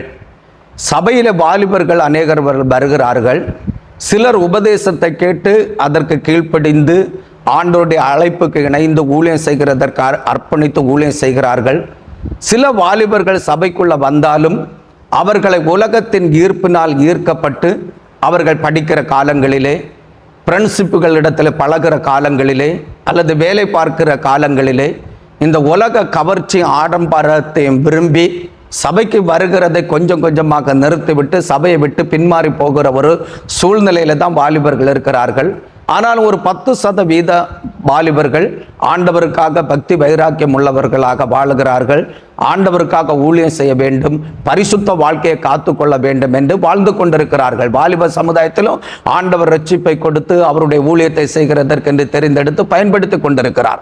ஆனால் 75% வாலிபர்கள் இன்றைக்கும் சாத்தானுடைய கையில தான் இருக்கிறார்கள். சாத்தான் தான் அவர்களை இயக்கி கொண்டிருக்கிறான். சாத்தானுடைய கிரியைகளை தான் நடப்பித்துக் கொண்டிருக்கிறார்கள். ஆனால் இவர்களையும் ஆண்டவர் அவருடைய சபையில கொண்டு வருகிறதற்கு முடியும். ஏனென்றால் நம்முடைய தேவன் சர்வ வல்லமை உள்ளவர். அவர் எல்லாரையும் மீட்கிறதற்காகத்தான் கல்வாரி சிலுவையில் அவர் பாடுபட்டார், ரத்தம் சிந்தினார். ஆகையால் இந்த வாலிபர்களை ஆண்டவர் அதிகமாக விரும்புகிறார். அவருடைய சபையில வந்து அவரை சேவிக்கணும், அவரை ஆராதிக்க வேண்டும், அவருக்கு ஊழியம் செய்ய வேண்டும் என்று. அப்போஸ்தலர்களுடைய காலத்தில் பார்க்கும் பொழுது 5ஆம் அதிகாரம் 6ஆம் வசனத்துல பேதுருவுக்கு முன்பாக அனனியா சப்ரா என்கிற 2 பேர் பொய் சொல்லி செத்து விழுகிறார்கள். அந்த நாட்களில் அவர்களுக்கு அடக்க ஆராதனை செய்கிற ஊழியத்தை இந்த வாலிபர்கள் தான் சபையில செய்தாங்க. அந்த ஊழியங்கள் இன்றைக்கும் சபைகளில் நடைபெற வேண்டும். அது ஒரு உடன் ஊழியமாக காணப்படுகிறது. இந்த உடன் ஊழியத்தை செய்கிறதற்கு சபையில வாலிபர்கள் வேணும். அப்போஸ்தலனாகிய பவுலுக்கு காலத்துக்கு பிறகு நாம் பார்ப்போமானால் தீமோத்தேயு ஒரு வாலிப பையனாக இருந்து அவன் முழு நேரமாக கர்த்தருடைய ஊழியத்தை செய்ய அர்ப்பணித்து பவுலினுடைய ஊழியங்களுக்கு பிறகு இந்த அப்போஸ்தலனாகிய பவுல் மூலம் ஏற்படுத்தப்பட்ட சபைகளை எல்லாம் இந்த தீமோத்தேயு தான் பராமரித்து வந்தார். அப்ப வாலிபர்கள் எல்லாரும் சாத்தானுடைய கையில இப்ப இருந்தாலும் நாம் ஜெபிக்கிற ஜெபத்தை கேட்டு கர்த்தருடைய சபை மக்கள், ஊழியக்காரர்கள், கர்த்தருடைய சபையில வந்து சேவிக்கிற வாலிபர்கள் எல்லாரும் இணைந்து ஜெபிக்கும் பொழுது சாத்தானுடைய கையிலும் மதவாதிகளுடைய கையிலும் சினிமா துறைக்கு அடிமைப்பட்டிருக்கிற வாலிபர்களையும் அரசியல் துறையிலே அடிமைப்பட்டிருக்கிற வாலிபர்களையும் தேவன் லகுவா ரட்சித்து அவருடைய சபையில கொண்டு வந்து நிச்சயமா அவர்களை பரிசுத்தப்படுத்தி ஆண்டவருக்கு பிரயோஜனமான கருவியாக பயன்படுத்துவார் என்கிறது நிச்சயம். அது தேவனுக்கு செய்கிறது லகுவான காரியம். வாலிபர்கள் திரளாக இனி ஆண்டவரிடத்துல வரத்தான் போறாங்க, ஆண்டோடைய வார்த்தைக்கு கீழ்ப்படிய போறாங்க, ஊழியம் செய்ய போறாங்க. கடந்த நாட்களில் என்னுடைய இளைய தம்பியுடைய ஒரு வாலிப மகள், அவள் 1-2 சபைகளுக்கு போய் ஆண்டவர் ஆராதித்து கொண்டிருந்தா. ஆனா எங்குமே அவளுக்கு ஊழியம் கொடுக்கல. சின்ன சின்ன வசனங்களை சொல்லி ஆண்டவரை மகிமைப்படுத்தி கொண்டிருந்தா. இப்ப அங்க எல்லா இடத்திலும் போறதை நிறுத்திவிட்டு பெரியப்பா நடத்துகிற சபைக்கு நான் போறேன்னு சொல்லி அம்மாவோடு அழைத்து அவங்க அம்மா தங்கச்சி அவ சேர்ந்து சபைக்கு வந்தாங்க. சில நாட்களுக்குள்ளாக அம்மா மனம் திரும்பினார்கள். அவர்களுக்கு நான் ஞானஸ்நானம் கொடுத்தேன். இப்போ இந்த பிள்ளைக்கு ஞானஸ்நானம் எடுக்கிறதற்கு ஆர்வமாக இருக்கிறா. இப்போ அவள் சபையில் வந்து வசனம் சொல்லி பாட்டு பாடி ஆண்டவரை மகிமைப்படுத்துகிறா. சண்டே கிளாஸ் ஊழியத்தில் ஜெபிக்கிறவளாக மாறிவிட்டா. இப்போ ஊழியம் செய்கிறதற்கு ஆர்வமாக இருக்கிறா. கீபோர்டு வாசிக்கிறதற்கு என் மனைவிடத்தில் கேட்டு அவள் செய்ய வேண்டிய ஊழியங்களை செய்துவிட்டு அந்த கீபோர்டு போடுகிறதுல ஆர்வமாக இருந்து கீபோர்டு அந்த கற்றுக்கொள்ளுகிறதற்கு விரும்பி ஆண்டவருக்கு நாளில் ஊழியம் செய்ய வேண்டும் என்று அர்ப்பணித்து செயல்படுகிறார். இப்படி ஆண்டவர் வாலிபர்கள் ஆண்டவருக்குள்ள கொண்டு வர ஆண்டவர் கிரியை செய்து கொண்டிருக்கிறார். இதற்கு அடிஸ்தானம் நாம் ஜெபிக்க வேண்டும். வாலிபர்கள் பிசாசுடைய கையில் இருக்கிறார்கள், அரசியல்வாதியுடைய கையில் இருக்கிறார்கள், மதவாதிகளுடைய கையில் இருக்கிறார்கள் என்று விட்டுவிடக்கூடாது. அவர்களுக்காக ஜெபிக்கணும்.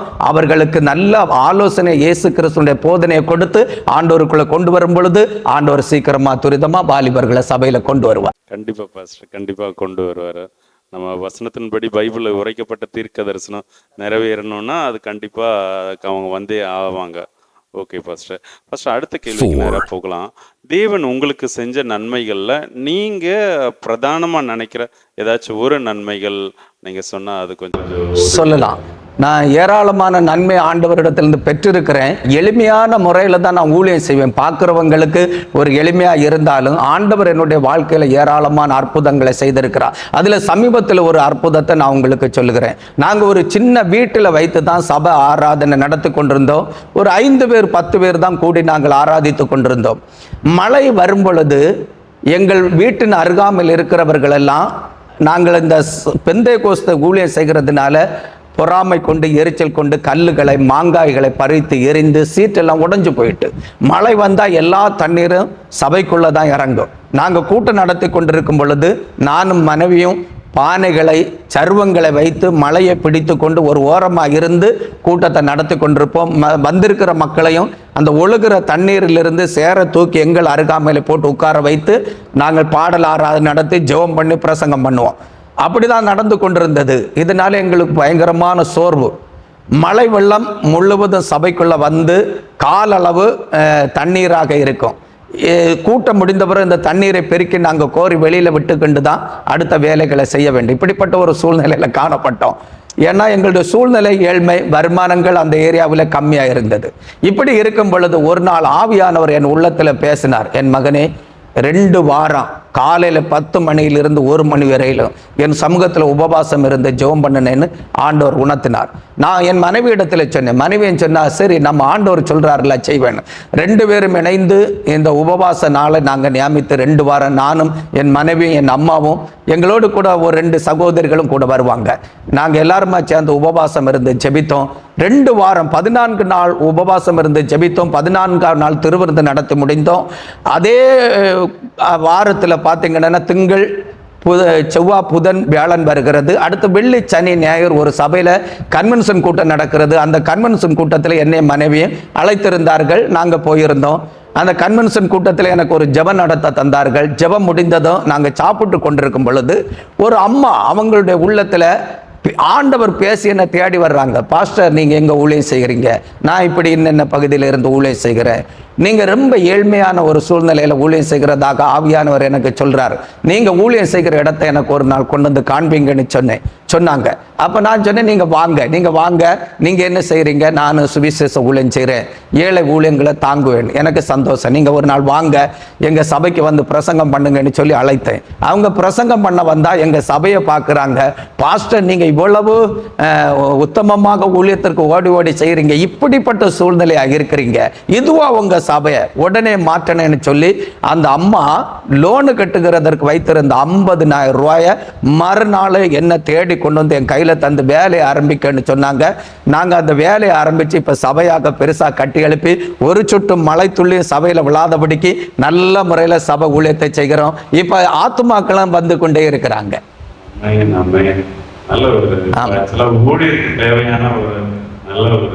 அற்புதத்தை செய்யும்.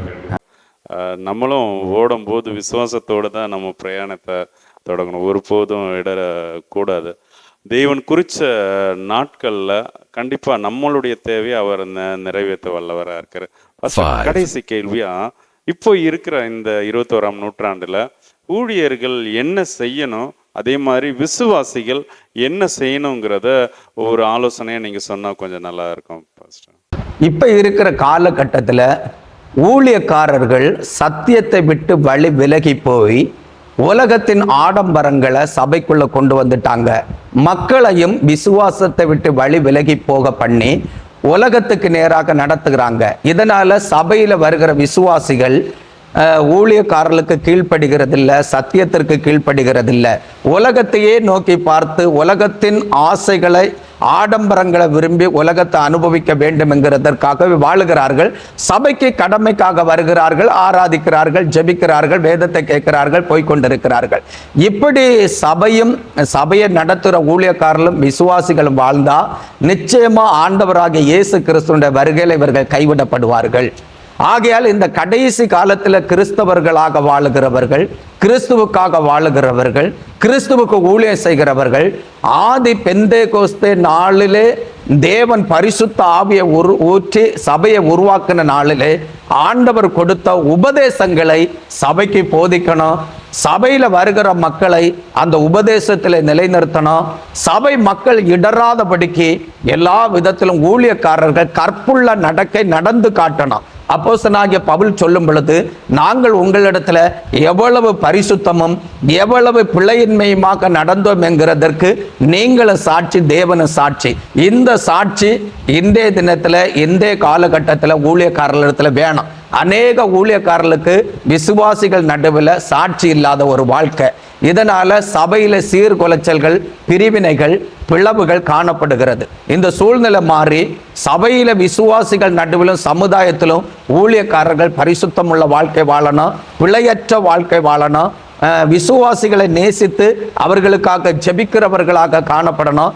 ஆண்டவரிடத்துல முழங்கால நின்று ஜெபித்து சத்திய வசனத்தை கேட்டு வாங்கி அந்த உபதேச சத்திய வசனங்களை ஜனங்களுக்கு போதித்து உபதேசத்துல சபையை கட்டி எழுப்பணும். இது ஊழியக்காரர்கள் செய்ய வேண்டிய காரியம்.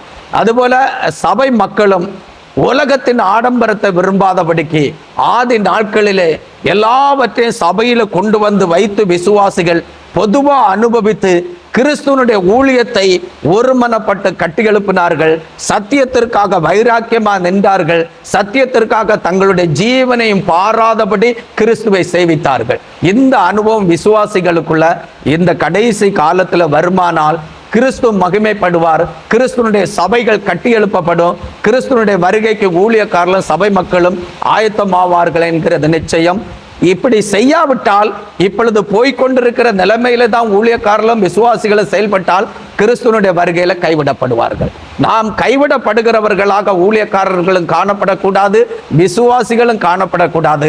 ஆகையால் ஊழியக்காரர்களும் இந்த நிகழ்ச்சியை பார்த்து மனம் திரும்பி வேத வசனத்திலே ஊழியக்காரர்கள் எப்படி நடக்க வேண்டும், எப்படி போதிக்க வேண்டும், எப்படி கற்புள்ள நடக்கை நடந்து விசுவாசிகள் ஆயத்தம் பண்ண வேண்டும் என்கிறது தியானித்து அறிந்து செயல்படுங்கள். விசுவாசிகளும் கர்த்தருடைய குரலை கேட்டு சத்தியத்திற்கு கீழ்ப்படிந்து ஆண்டவருக்கு ஏற்ற பிழை இல்லாத பரிசுத்த வாழ்க்கை வாழுங்கள். கர்த்தர் உங்களை ஆசீர்வதிப்பார். அவருடைய வருகையில எடுத்துக் கொள்ளப்படுவீர்கள் என்கிறது நிச்சயம். அமேன் அமேன். ஹல்லேலூயா. அழகா சொன்னீங்க பாஸ்டர். ஆக்சுவலாக நீங்க சொன்னதுல இருந்து நான் புரிஞ்சுக்கிட்டது, உலகத்தை சபைக்குள்ள அனுமதிக்காதீங்க. ஓகேவா? உலகத்துக்கு ஒத்த வேஷம் தரிக்கிறது. இப்போ ஒருத்தன் உலகத்துல அன்பா இருக்கானாலே அவன்கிட்ட தேவனுடைய அன்பு இல்லை. ஓகேவா? இப்போ நீங்க உலகத்தை நேசிக்கும் போது தேவன் உங்களுக்கு எதிராகவே செயல்படுறாரு இல்லையா? இப்போ அதான் நான் புரிஞ்சுக்கிட்டேன். ஓகே, அதே மாதிரி ஊழியர்கள் அந்த உபதேசத்தை சத்தியத்தை விட்டு விலகிடக்கூடாது. இப்போ அப்பேற்பட்ட காலம்தான் கிடக்குது. விதையானது மண்கட்டின்ல இதாக இருக்கிற மாதிரி உபதேசம் மொத்தத்தில் கொலாப்ஸ் ஆகி போயிருக்கு. அதுக்கு வேண்டி தான் இந்த நிகழ்ச்சி ஆண்டவர் என்னுடைய இருதயத்தில் வச்சார். ஓகே, வசனத்தினுடைய தெளிவுக்கு வேண்டி தான். ஓகே, ரொம்ப அழகாக சொன்னீங்க பாஸ்டர். கடைசியாக உங்களுக்கு ஆண்டவர் கொடுத்துருக்கிற ஒரு வெர்டிக் வேர்டு, ஒரு ஸ்லோகன் ஏதாச்சும் இருக்கும் இல்லையா? அதை நீங்கள் சொல்லி நம்ம ஆண்டவரிடத்துல அன்பு கூர்ந்து ஆண்டவரை மகிமைப்படுத்துவேன். அதுல ஒரு வார்த்தையை நான் மக்களிடத்துல பேசும் பொழுது சொல்லுவேன், நாம் இந்த உலகத்துல வாழுகிறது ஒரே ஒரு வாழ்க்கை தான் வாழ போகிறோம். அந்த வாழ்க்கை கிறிஸ்துவுக்காக வாழ்ந்தா பிரயோஜனமா இருக்கும். கிறிஸ்துவுக்காக வாழாமல் உலகத்துக்காக வாழ்ந்தா நீங்க வாழ்கிற வாழ்க்கை பிரயோஜனம் இல்லாமல் போய்விடும் என்று சொல்லி மக்களிடத்துல சொல்லுவேன். என்னுடைய உள்ளத்துல நான் அதை அடிக்கடி சிந்தித்துக் கொள்வேன். நான் ரட்சிக்கப்படுகிறதற்கு முன்பாக உலகத்துக்காக வாழ்ந்தேன், சீர்கெட்டவனாயிருந்தேன், செத்து மடிந்து போக வேண்டிய ஒரு சூழ்நிலை வந்தது. ஆனா என்னைக்கு ஆண்டவர் என்னை தேடி வந்து ஜீவனை தந்தாரோ, இனி வாழ்கிற ஒரே வாழ்க்கை அது கிறிஸ்துவுக்காகத்தான் வாழ வேண்டும், அது கிறிஸ்துவுக்காகத்தான் வாழ்கிற வாழ்க்கையா இருக்க வேண்டும் என்று சொல்லி நான் தீர்மானித்து வாழுகிறேன். இதையே பார்க்கிற கர்த்தருடைய பிள்ளைகளுக்கும் கர்த்தரை அறியாதவர்களுக்கும் சொல்லுகிறேன், ஒரே ஒரு வாழ்க்கை தான் இந்த உலகத்துல நம்ம வாழ போகிறோம். அடுத்து நாம் நித்திய வாழ்க்கை வாழ போகிறது இந்த உலகத்தின் ஓட்டம் முடிந்த பிறகுதான் நித்திய வாழ்க்கை வாழ போகிறோம். ஆகால் நித்திய வாழ்க்கை வாழுகிற நாட்களிலே தேவனுடைய ராஜ்யத்தில் பிரவேசித்து வாழணுமானால் இந்த உலகத்துல வாழ்கிற இந்த ஒரே வாழ்க்கையை கிறிஸ்துவனுடைய கரத்துல நீங்கள் அர்ப்பணித்து கிறிஸ்துவுக்காக வாழுங்கள், கிறிஸ்துவே சார்ந்து வாழுங்கள், கிறிஸ்துவுக்குள்ளாக வாழுங்கள். அதுதான் உங்களுக்கு பிரயோஜனமான வாழ்க்கை. God bless you. Amen amen. நல்லா சொன்னீங்க பாஸ்டர். அவர் பாஸ்டருடைய அனுபவத்துல இருந்து அவர் எடுத்து சொன்னார், இருக்கிறது ஒரு வாழ்க்கை, அது நீங்க கிறிஸ்து இயேசுக்குன்னு வாழுங்க அப்படிங்கிறது. ரொம்ப சந்தோஷம் பாஸ்டர். கர்த்தர் உங்களை ஆசீர்வதிப்பாராக. இது எல்லா ஊழியர்களுக்குமே ஒரு வாய்ப்பு தான். நீங்கள் இந்த 5 கேள்விகளுக்கும் நீங்கள் உங்களுக்கு தெரிஞ்ச சத்தியத்தை நீங்கள் சொல்லணும், இன்னும் விலைக்கு சொல்லணும்னு விரும்புனீங்கன்னா நீங்கள் கீழே இருக்க நம்பருக்கு நீங்கள் கால் பண்ணுங்கள். நீங்கள் இருக்கிற இடத்துல நாங்கள் தேடி வீடியோ எடுக்கிறோம், அதை டிவியில் ஃப்ரீயாகவே போடுறோம். ஓகேவா?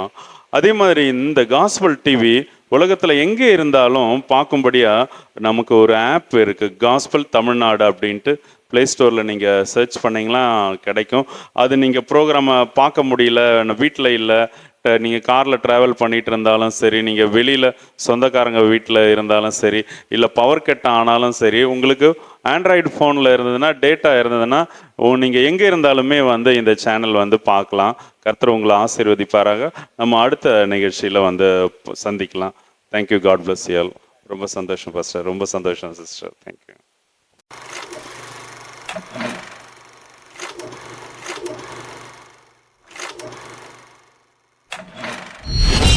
உலகத்துல எவ்வளவு வேலை இருந்தோம், நீங்க ஏன் தேவனுடைய பணியை தெரிந்து கொண்டீங்க?